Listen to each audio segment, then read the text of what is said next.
आसला राज्य बजेट विधानसभा बजेट उपस्थापन करिसेंती मुख्यमंत्री मोहन चरण माझी।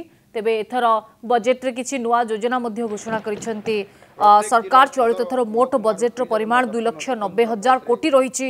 बजेट रे शिक्षा, स्वास्थ्य, महिला, ओडिया अस्मिता, कृषि और कृषकों को प्राधान्य दिया जायछि। एथर कृषि पई बजेट रे 37,800 कोटी व्यय अटकल होईछि। गत वर्ष तुलन में 12% अधिक। विधायक कल्याण पांठी 3 कोटी रु 5 कोटी को बढ़ा जायछि। ऐतिह्य एवं स्मारकी गुड़िकर समन्वित विकास एवं ये बजेट लोकंकर बजेट लोकंकर सरकारंकर बजेट आम सरकार रो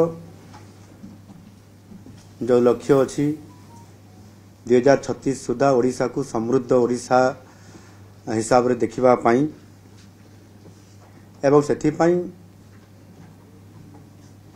ये जय यात्रा आरंभ होईछि आम नुआ सरकार रो।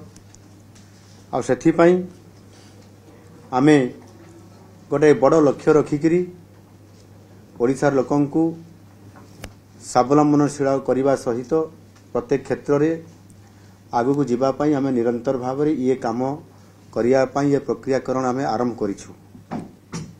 एवं आमर बड़ लक्ष्य रही 2036 मसीहा सुधा 500 बिलियन अमेरिक डॉलर अर्थनीति रे आमे ओडिशा को परिणत करिवु।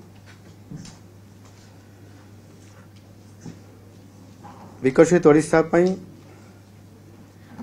आमर जो माननीय प्रधानमंत्री जो दृष्टिकोण अच्छी जे ये विकसित भारत 2047 रो जो गठन रे ओडिशा एक ग्रोथ इंजिन भलिया काम करिवो एवं सेथि पई ये डबल इंजिन सरकार रो बहुत गुरुत्व आज दिन रे ओडिशा पई यह हमकु समृद्ध करिवार सहायक हबो।